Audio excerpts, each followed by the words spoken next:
ولا قوة إلا بالله العلي العظيم. إلهي أنت مقصودي ورضاك مطلوبي، أعطني محبتك ومعرفتك. السلام عليكم ورحمة الله تعالى وبركاته. الحمد لله والشكر لله. Segala puji bagi Allah yang telah memberikan hidayah dan taufik. Mudah-mudahan kita sentiasa dikurniakan Allah hidayah dan taufik. Dan insyaAllah pada malam ini akan diteruskan lagi siri kuliah kitab Al-Hikam, karya Tuan Syekh Ahmad Ibn Athaillah Al-Iskandari radhiyallahu anhu.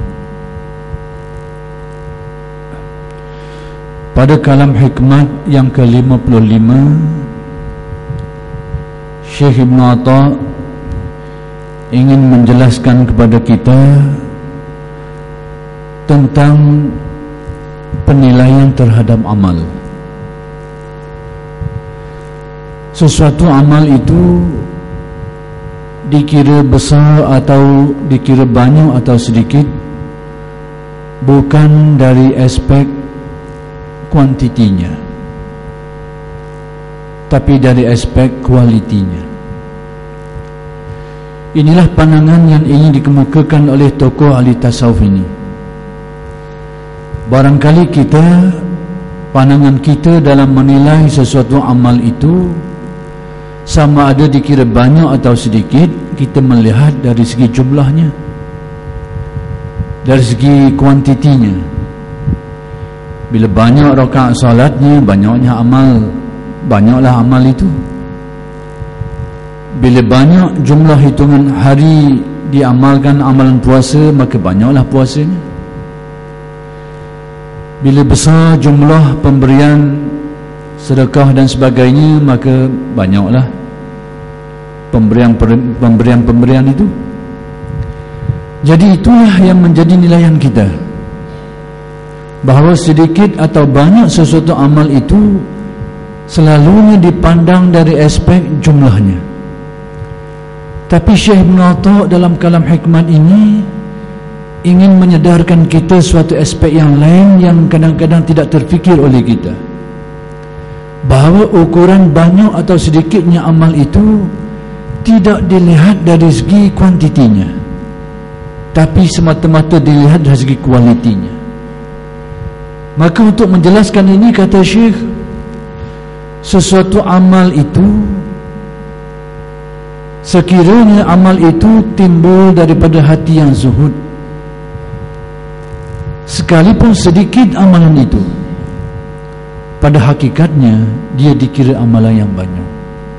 Sebab banyak atau sedikitnya amal itu dilihat dari segi penerimaan Allah, dan nilaian amal yang kita buat itu di sisi Allah. Disitulah terukurnya sedikit atau banyaknya amal seseorang itu. Jadi amal yang timbul daripada hati yang zahid, hati yang tidak digilai, tidak dikuasai oleh tarikan-tarikan keduniaan, yaitu hati yang bersih, yang dengannya mudah untuk mengikhlaskan amal, yang dengannya mudah untuk mengkhusyukkan amal, yang dengannya hati manusia menjadi kaya dengan makrifatnya. Lalu dasar-dasar beramalnya itu begitu banyak sekali.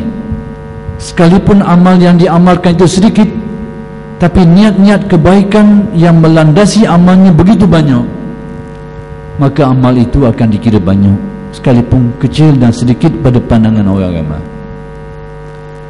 Maka demikian juga sebaliknya, kata Syekh, amal-amal yang lahir dan timbul daripada hati yang sebaliknya, yakni hati yang tidak ada kezuhudannya, hati yang dikuasai oleh dorongan nafsunya, hati yang dikuasai oleh keinginan yang berlebih-lebihan, yang mengotori hatinya, sehingga sukar untuk mengikhlaskan hatinya, sukar untuk mendapatkan khusyuk, dan tidak banyak dorongan-dorongan kebaikan di dalam hatinya.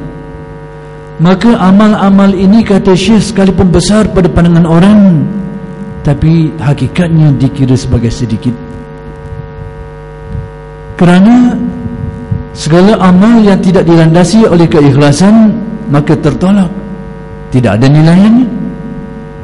Atau amal itu didasari keikhlasan tapi tidak ada khusyuknya, atau ada penyakit-penyakit lain lagi yang boleh mengganggu dan mengurangi pahalanya, maka amal itu tidak dikira banyak, sedikit. Maka demikianlah Syekh Ibn Atta pada dasarnya ingin menganjurkan kita bahawa apa yang perlu diberikan perhatian ialah meningkatkan taraf hati kita, sehingga segala amal kita yang kita lakukan itu diterima bulat oleh Allah Subhanahu wa ta'ala, bahkan digandakan. Kita sendiri dimaklumkan dan diberitahu berdasarkan ayat-ayat Al-Quran dan hadis-hadis Nabi betapa amal manusia itu akan digandakan, dan gandaan itu tidak sama antara seseorang dengan seseorang, sampai 700 gandaannya, banyak sekali digandakan. Kenapa tidak sama gandaan ini? Kenapa tidak standard saja? Suatu amal sama, tidak, digandakan. Dan petunjuk-petunjuk Al-Quran dan hadis ini membayangkan bahawa gandaan itu tidak sama antara seorang dengan seorang. Maka dari aspek mana? Apakah dari aspek, dari sudut amalan yang dibuat ini tidak ada bezanya? Solat seseorang dengan seseorang yang lain sama saja dari segi jumlah rakaatnya. Kalau lebih pun bacaan ayat mungkin dipanjangkan sikit, itu ya kalau lebih pun. Demikian juga puasa seseorang itu tetap satu hari, tak akan jadi 2 hari dia puasa sambung direct gitu. Misal dilarang pada dasarnya, untuk itu adalah khususiah untuk Nabi Muhammad SAW. Tetap bermulanya puasa ketika awal pagi dan berakhir pada petang sama. Kalau ada beza pun amal-amal kebaikan yang dibuat dan tempoh itu. Jadi ternyata bahawa gandaan amal itu pada dasarnya adalah bergantung kepada kondisi dan situasi jiwa dan hatinya. Maka sebab itulah syaitan lebih membimbangi orang yang alim hatinya berbanding abid, ahli ibadah tapi jauh daripada keilmuan. Hatinya itu tidak dipenuhi dengan keilmuannya. Yang alim itu, yang terang hati nurani itu, lebih ditakuti oleh ahli ibadah yang hatinya tidak dipenuhi dengan ilmunya.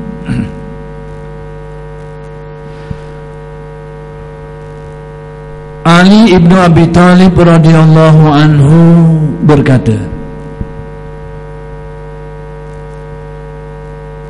tumpahkan semua hasrat keinginanmu, tumpahkan semua hasrat keinginanmu itu kepada usaha untuk diterima amal perbuatanmu. Jadi Sayyidina Ali berpesan kepada kita supaya kita lebih memberikan tumpuan kepada sudut supaya amal kita diterima oleh Allah, yakni memberikan perhatian supaya amal itu diterima. Sudut apa yang perlu diberikan perhatian untuk mencapai maksud ini? 2 perkara. Pertama sekali, ilmu fiqh, ilmu syariah yang menentukan batal, sah atau batalnya amal-amal yang kita buat. Kalau batal, awal-awal lagi tertolak. Tapi tidak cukup dengan ilmu ini saja.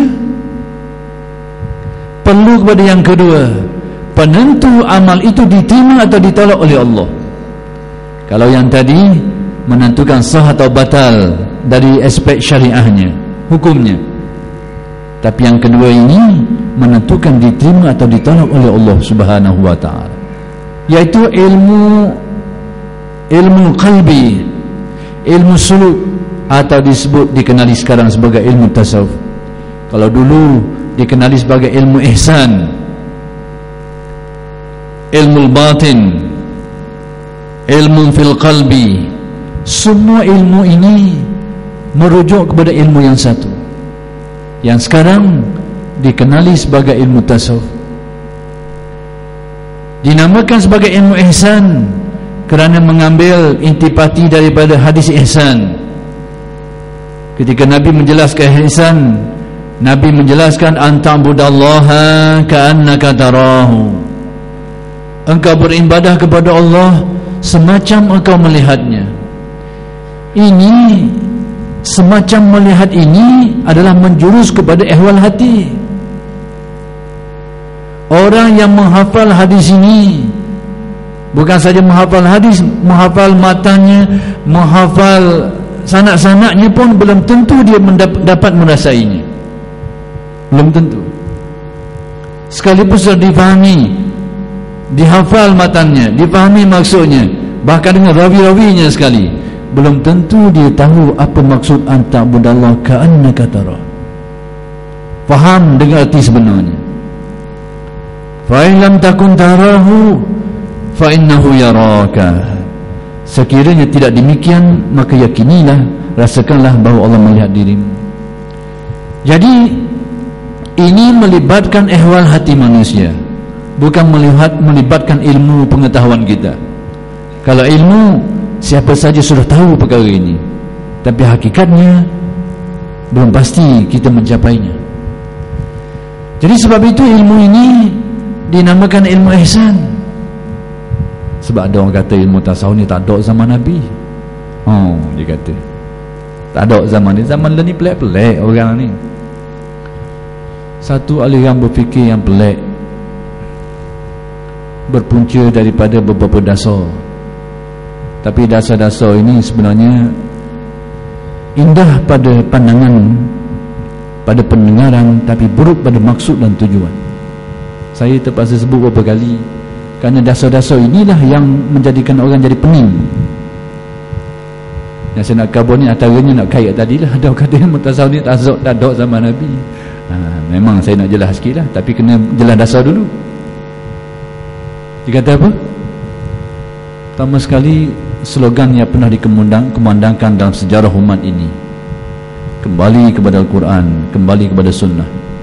Slogan ini baik, bagus slogan ini, tapi pelaksanaannya bagaimana? Bagaimana nak dilaksanakan? Seolahnya menyeru kita semua kembali kepada Quran, kembali kepada Sunnah, rujuk pada Quran, rujuk pada Sunnah.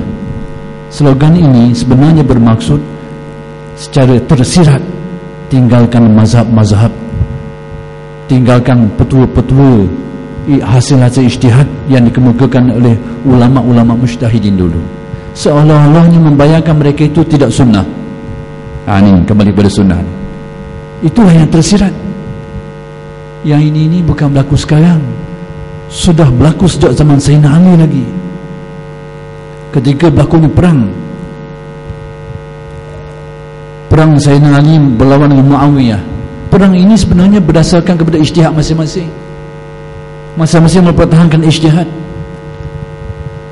Dan kita tetap mengakui ketukuhan dua orang sahabat besar ni, Sayyidina Ali, Sayyidina Muawiyah, dua-duanya sahabat besar Nabi, sahabat besar Nabi Muhammad sallallahu alaihi wasallam. Urusan ini kita serah kepada Allah Ta'ala ajalah. Yang kita tahu dua orang ini dua orang sahabat besar Nabi. Muawiyah penghafal dan penulis wahyu Nabi. Nabi nak suruh ke orang tulis wahyu pada orang yang tidak dipercayai. Sayyidina Ali semua orang tahu, menantu Nabi, sahabat besar, banyak fadilat-fadilatnya. Dua sahabat besar ni. Jadi kita serah urusan kepada Allah. Kenapa mereka bertikai? Pertikaian yang berlaku kerana itu adalah ijtihad. Kerana semua orang tahu, imam-imam, para ulama yang mencapai tarafnya, bila mereka berijtihad dalam apa jua bidang mereka pun, kalau mereka betul, mereka dapat dua. Salah pun boleh juga kita kena ingat waktu tu. Tapi biarlah keahlian sungguh, biarlah orang yang lakukan itu orang yang berkelayakan. Dan ini berlaku dalam sejarah umat ini. Perang melibatkan kematian. Disitulah keluarnya satu kelompok dengan satu slogan yang dikenali dalam sejarah umat ini, yaitu Al-Khawarij yang keluar. Mereka ini sudah tidak ada sekarang pada namanya, tapi prinsip dan pemikirannya masih ada sampai sekarang. Namanya tak ada, tukar nama, tukar kat dalam. Hakikatnya serupa, gaya berfikir yang serupa. Lalu slogannya apa? Kembali, la hukma illa lillah. Tidak ada hukum kecuali kena rujuk kembali kepada Allah. Seolah-olahnya membayangkan tindakan Sayyidina Ali, tindakan Muawiyah ni tidak berlandaskan kepada hukum Allah.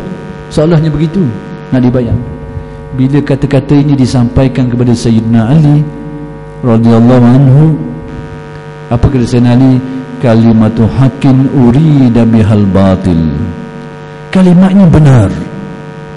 Siapa dia yang tak boleh kembali kepada Quran dan Sunnah? Tapi maksudnya urida bihal batil, tapi maksudnya adalah batil. Berarti hanya umpan di luar. Jadi slogan ini timbul.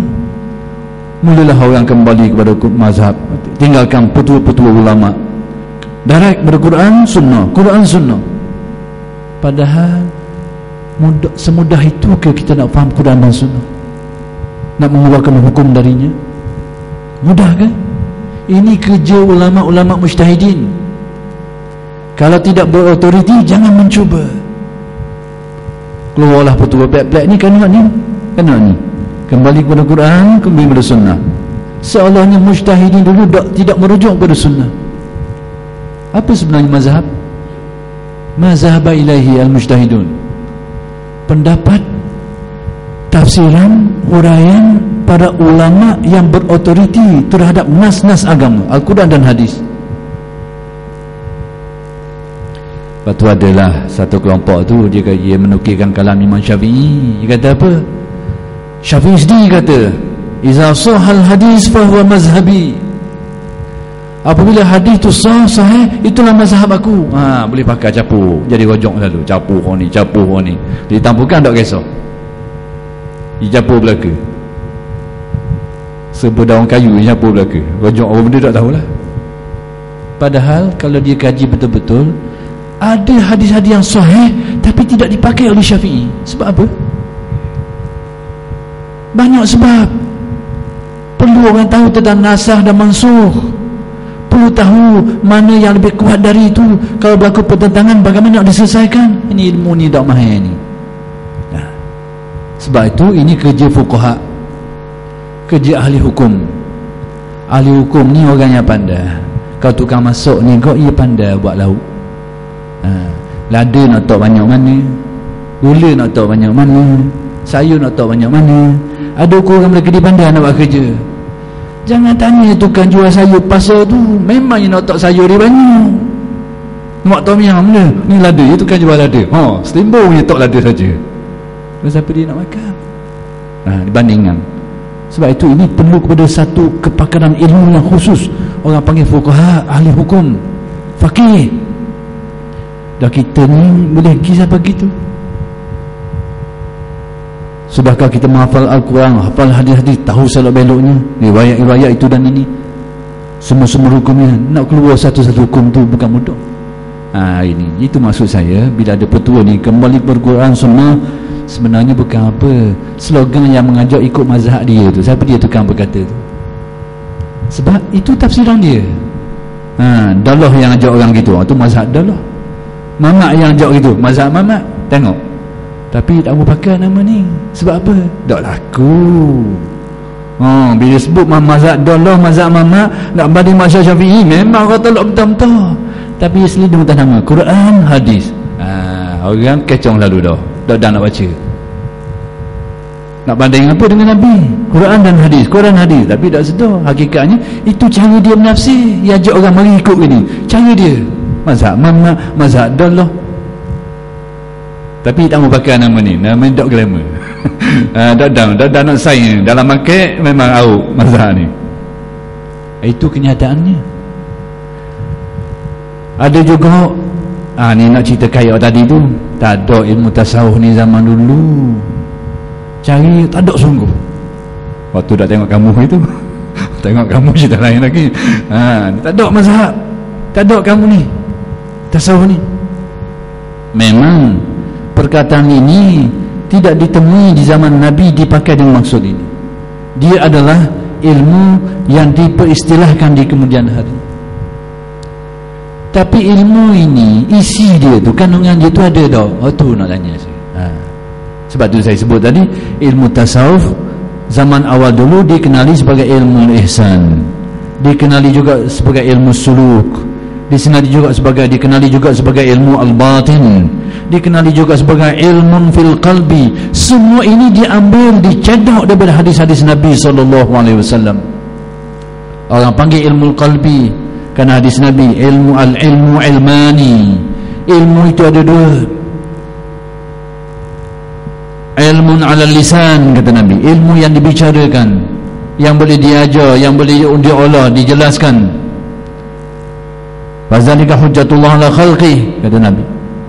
Wa ilmun fil qalbi, dan ilmu yang tersemat di dalam bahasa hati manusia. Nabi mensifatkan ilmu ini, fazalika huwal ilmun nafi'. Itulah ilmu yang benar-benar memberi manfaat kepadamu, yang tersemat dalam hatimu, yang menjadi keyakinanmu, yang menjadi pakaianmu. Ini yang merupakan sebab dia bisa padang kubur.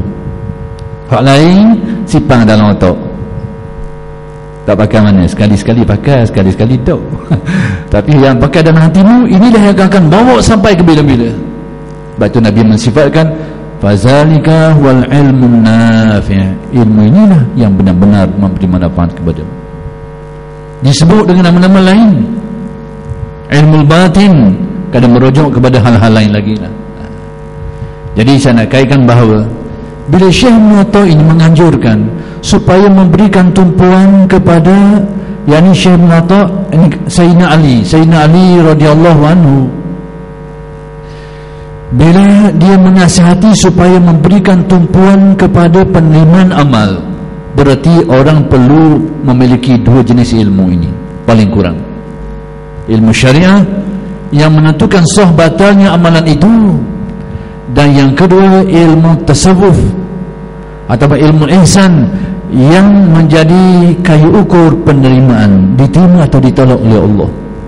Dan kalau diterima, tahap mana penerimaannya, kualitinya, maka ini adalah perbahasan ilmu tasawuf.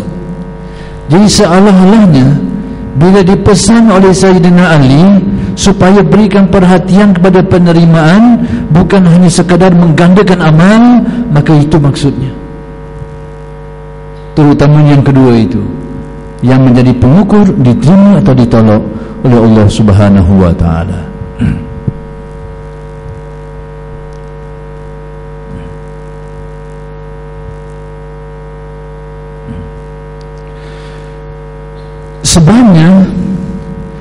Sebab tidak dapat dianggap kecil atau sedikit amal perbuatan yang diterima oleh Allah. Mana-mana amal yang diterima oleh Allah, hakikatnya tidak dipandang kecil. Sekalipun amal itu pada pandangan kita sangat kecil, tapi bila dia diterima oleh Allah, dia bukan kecil lagi. Jadi ukurannya di situ, diterimakah atau tidak. Memang kita tidak tahu secara pasti amal itu diterima atau tidak, kerana itu urusan Allah. Tapi ada ilmu ni yang memberikan laluan ke situ. Aturannya bagaimana amal itu dapat diterima oleh Allah, dijelaskan ilmunya. Hakikat sebenar itu urusan Allah. Cuma bila ikut panduan ilmu ini, mudah-mudahan itulah yang dekat untuk diterima oleh Allah.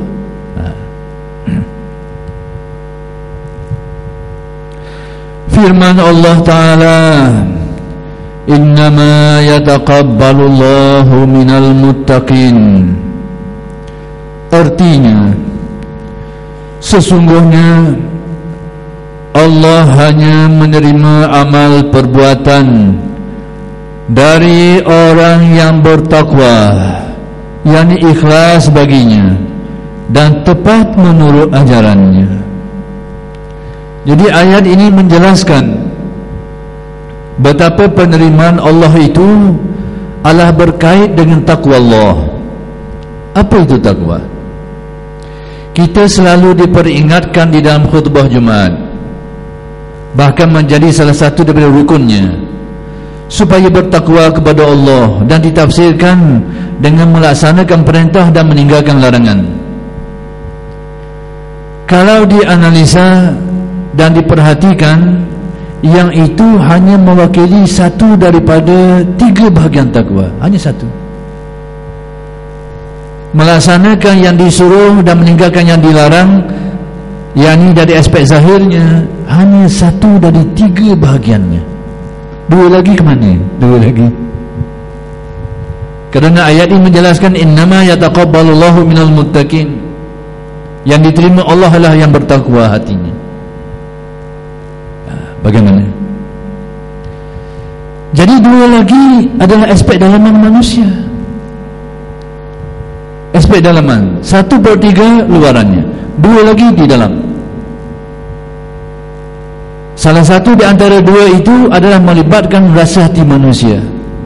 Hati yang merasa takut, merasa harap, ada rasa dalam hatinya sebagai buah dari iman. Sebab iman manusia ni bila dia buah, dia menimbulkan rasa khusyuknya, hadirnya, gembiranya, lapangnya, pautan hatinya, berkatungan hatinya terasa sekali. Ini iman tu buah. Jadi yang tidak ada ini bukan tidak ada imannya, ada pokoknya, tapi tak buah. Ini tinggal batang. Ada pokok, buah tak timbul. Jadi bahagian rasa ini sebahagian daripada takwa Allah. Dan itulah Al-Ghazali merujuk kepada ayat Al-Quran, wa iyaya fattaqun, untuk menafsirkan takwa dengan makna ni. Hanya kepadaku, kata Allah, hendaklah kamu merasa takut. Rasa. Nak buat, tengok dalam solatnya terasa hadir hatinya, rasa dilihat, diperhati. Nak buat uduh-uduh rasa bimbang, ada rasa hatinya. Itu tanda imannya putih, buah. Ia tak kerah kejung. Kita ni kerah kejung banyak kaya mati. Tak ada kerah kejung iman kita ni. Tak ada pertimbangan tak ada. Dan 1/3 lagi, sebahagian lagi ada melibatkan rahsia hati, apa yang diistilahkan dalam dunia sufi sebagai sir, rahsia hati, tempat hati hanya menilik kepada Tuhannya. Ada orang mencapainya, ada orang tidak. Tapi boleh 2 bahagian itu wujud terlaksana yang disuruh, lalu ditinggalkan yang buruk, dan hatinya masih hidup dalam hubungannya dengan Allah. Itu sudah cukup. Kalau dikurniakan lebih dari itu, sehingga hatinya, sir rahsia hatinya dibukakan hijab, sehingga berhubung secara dekat dengan Allah, itu lebih istimewa lagi lah. Jadi ini takwa Allah. Jadi bila Allah Ta'ala menyatakan innama yataqabbalullahu minal muttaqin, hanya sahaja Allah Ta'ala menerima sesuatu daripada yang bertakwa, itu adalah berkait dengan perkara tadi, terutamanya dari aspek hati yang bertakwa kepada Allah Subhanahu wa Ta'ala. Kita sendiri sedia maklum bila Allah Ta'ala menjelaskan inna akramakum indallahi atqakum, yang paling mulia di antara kamu di sisi Allah ialah orang yang paling tinggi derajat takwanya. Tinggi, atqakum, paling bertakwa, paling tinggi. Berarti ada tingkatan takwa. Ada yang kurang sikit, ada kurang lagi, ada tinggi lagi. Jadi dari sudut mana tingkatan ini berlaku? Dari aspek mana sehingga adanya tingkatan-tingkatan ini? Apakah semata-mata jumlah amal? Belum pasti. Kerana amal manusia ni tak jauh beza, lebih sikit-sikit gitu lah. Kecuali orang tu ahli ibadah sungguh, jauh lah beza dengan orang sikit. Kata-katanya lebih kurang je, cabut tolak, kurang sikit. Tapi yang nilai yang beza tadi boleh difahami, lebih merujuk kepada takwa hatinya, tingkatan takwa hatinya.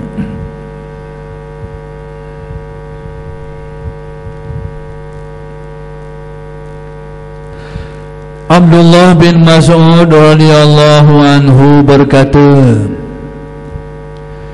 2 rakaat yang dilakukan oleh seseorang alim yang mengerti dan ikhlas, yakni tidak rakus kepada dunia, kerana yang membantu untuk menimbulkan ikhlas bila hati tidak dikuasai oleh kerakusan, dorongan tarikan keduniaan yang lebih. Orang yang jadi riya, jadi itu kan ditarik kuat ke situ. Bila tidak ditarik kuat, hatinya mudah untuk mendapat keikhlasan.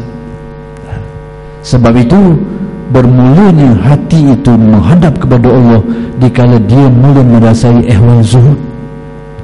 Zuhud ni tidaklah seperti yang difahami oleh sebahagian orang, iaitu miskin, papa kedana. Itu bukan zuhud. Belum tentu dia papa kedana hatinya nyaman. Ada kadang-kadang lebih tamak daripada orang kaya lagi kadang-kadang. Cuma tak boleh ke dia je. Boleh ke dia, si tolanya kamu. Belum tentu. Jadi kezuhudan ini aspek batinnya. Jadi hati yang zuhud itu hati yang tidak dikuasai. Bukan tidak memiliki, tapi hati yang tidak dikuasai, tidak dipengaruhi. Ada alhamdulillah, bertambah lagi syukur. Tak ada apa. Ini bermulanya hati yang bergerak ke hadirat Tuhannya, dimulai dengan kezuhudan, zuhud hatinya, lalu dia meningkat ke maqamat yang diistilahkan dalam dunia tasawuf.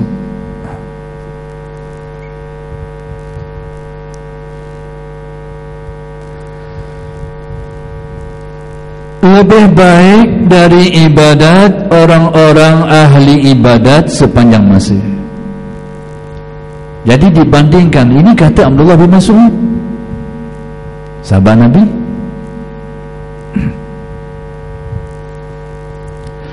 Jadi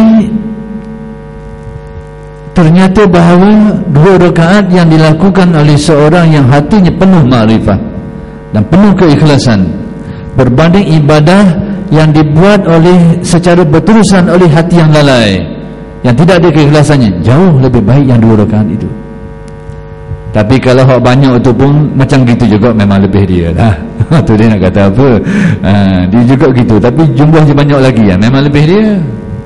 Ni banding yang ini berisi, yang ini kosong. Hanya zahir saja ada wataknya, yang ini zahir saja ada amalannya, batinnya kosong. Ini dibandingkan. Sekalipun dilakukan berterusan dan tempoh yang panjang, berbanding dengan 2 rakaat tadi, yang itu lebih berharga.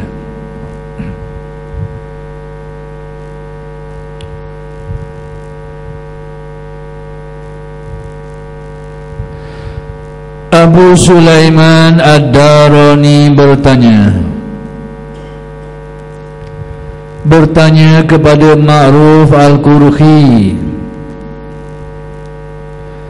mengapakah orang-orang itu kuat taat sampai sedemikian rupa banyaknya?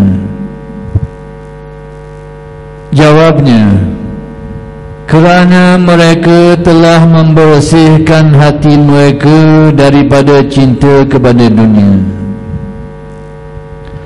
Andaikan masih ada sedikit cinta dunia, tidak akan diterima dari mereka amal perbuatan itu. Ini adalah pandangan dan huraian ahli tasawuf, namanya Ma'ruf Al-Qurhi. Jadi setelah ditanya oleh Abu Sulaiman Ad-Darani, yang juga merupakan tokoh ahli tasawuf juga, ditanya mengenai kenapa orang-orang ahli ibadah yang khusus itu, para salihin, para awliya, para muttaqin itu kuat sekali taat mereka itu sampai sedemikian rupa banyaknya, sehingga banyak sekali mereka buat. Kenapa mereka boleh buat sampai begitu? Dilihat dari aspek mereka dapat menghayati ibadah dengan jumlah yang banyak, yang barangkali orang lain tak ada nak ikut. Ini pun satu hal juga ni. Sebab tu ilmu tasawuf perlu dirujuk kepada ahli-ahli dan orang-orang yang dalam bidangnya. Jangan hanya duk main baca kitab saja. Ini banyak timbul salah faham, banyak tafsiran keliru dan salah faham, banyak jadi gitulah. Dia main ke internet, main ke kitab, ngaji baca siang malam kepada tokoh-tokoh besarnya, ulama-ulama sezaman dengannya, dan tokoh-tokoh rujukan-rujukannya itu tidak dia rasanya. Banyak berlaku salah faham, sama ada dia mengkaji ke atau sebagainya. Jadi nak cerita sikit, memang berlaku dalam dunia ahli tasawuf, orang yang melakukan ibadah dengan begitu banyak, sehingga ada yang tidak tidur malam, sehingga ada yang tidak makan berhari-hari sampai sebulan kadang-kadang. Tapi kita disuruh ikut seperti itukah atau bagaimana? Ini perlu kita jelas baik-baik. Sebab tu kalau orang tidak belajar latar belakang ilmu ni, dia akan kata, oh berat main tasawuf ni, main tak makan sebulan ni, gua ada cerita ni, mati kita main nak belajar tasawuf, main tak tidur malam. Imam-imam mujtahidun, sebahagian mereka itu seperti yang dilaporkan, banyak dalam tempoh yang panjang mereka solat subuh dengan wuduk solat isyak, dalam tempoh yang panjang. Warna ni waktu boleh tahan lagi main tak makan ni sampai seminggu sampai sebulan ni. Ini dah yang kalau orang tidak tahu latar belakangnya akan jadi bingung dan keliru. Kisah-kisah yang melibatkan mereka ini memang wujud dan dilaporkan di dalam kitab-kitab yang memuatkan kisah-kisah mereka itu. Kitab-kitab Tabaqat dan kitab-kitab yang memuatkan kisah mereka ni banyak. Tapi kita kena faham mereka berbuat demikian dalam keadaan yang bagaimana. Satu. Yang kedua, apakah kita disuruh seperti itu? Ni orang dah tanya banyak. Akhir sekali mari fikiran tadilah. Pertama sekali dia mensifatkan tasawuf ada unsur melampau. Satu. Yang kedua dia kata ilmu ni tak sesuai zaman sekarang. Untuk zaman orang dulu kali saja. Zaman sekarang tak sesuai dah. Inilah yang timbul masalah. Tidak erti hakikat sebenar. Memang tidak dinafikan kisah ni wujud, tapi mereka inilah dalam istilah ahli tasawuf orang yang berada pada satu situasi yang disebut berada dalam ihwal hatinya. Orang jenis ni kalau dia malam pun tidak kisah dan tak erti, tak makan pun tak jadi apa. Sebenarnya tak payah tengok jauh, Nabi sendiri pun berlaku benda ni. Sekalipun Nabi melarang umatnya melakukan puasa yang sambung-menyambung, yang dinamakan wisol, dilarang untuk umat ini. Para ulama menafsirkannya sebagai itu adalah khususiyah untuk Nabi, orang lain tak boleh buat. Fuqahanya kata gitu. Tapi sebahagian ahli tasawuf memberi pandangan yang lain sikit. Dia kata bukan larangan yang bersifat tahrim, tapi hanyalah larangan untuk syafaqah, siang kepada umat ni, takut ikut pasal itu jadi berat, beban. Tapi bukan larangan. Wallahu alam, itu pandangan para ulama mereka itu. Tapi nak kabarnya apa sebab jadi gitu? Kerana Nabi sendiri memberi penjelasan. Inni lastu kahayatikum, aku ni tak macam kamu, kata Nabi. Aku tak serupa macam kamu. Ada orang kata saya ni berlebih-lebihan puji Nabi ni. Nabi tak macam kita semua. Tuh, Nabi kata gitu, nak kata apa? Nabi kata gitu. Tengoklah, rujuklah dalam hadis-hadis Nabi, ada doa ni. Lastu kahayatikum, aku bukan macam kamu. Tapi bukan Tuhan, cuma makhluk yang diberikan keistimewaan oleh Allah. Tapi orang kita baca pelik, puji lebih-lebih kepada Nabi. Ke Nabi kamu la tutruni, tidak faham. La tutu itra itu pun dia bahasa Arab. Jangan kau berlebih-lebihan memuji Nabi sebagaimana yang pernah dibuat oleh orang-orang Nasara terhadap Nabi Isa. Siapa guna boleh berlebihan mengangkat darjat sehingga jadi Tuhan juga. Itu memang melampau. Tapi mensifatkan Nabi dengan apa yang layak atas dasar keistimewaannya, tapi tetap bertaraf manusianya, itu dah lagi melampau. Puji apa yang patut dipuji. Jadi lastu kahayatikum, kata Nabi, aku tidak seperti kamu. Abitu inda Rabbi, aku berada di sisi Tuhanku, aku tidur di sisi Tuhanku. yut'imuni wa yaskini, Tuhanku beri makan aku, beri minum aku. Nak kata apa? Tu ilahnya. Seolahnya aku dikenyangkan Allah, dihilangkan dagangnya oleh Allah. Aku tidak perlu guna makan minum. Tak apa kalau aku tak makan pun. Memang pelik lah sikit, tapi Nabi sendiri kata begitu, tak kata apa. Jadi aspek-aspek ni perlu kita faham molek. Jadi dalam tasawuf ada hal-hal yang kita dengar cerita tapi tak suruh buat gitu. Tapi orang hadap mengaji ataupun dia ada kosak dak urus molek dah, dia dengar cerita-cerita, dia buat generalisasi, habis tolak dak betul ilmu ni melampau macam-macam. Ini kenyataan. Tapi oleh kerana siapa saya kenal dah tu, kita berhenti setakat ini dulu, dan insya-Allah kita akan sambung pada minggu-minggu yang akan datang. Aku qauli hadza wa astaghfirullahalazim li wa lakum. Assalamualaikum warahmatullahi taala wabarakatuh.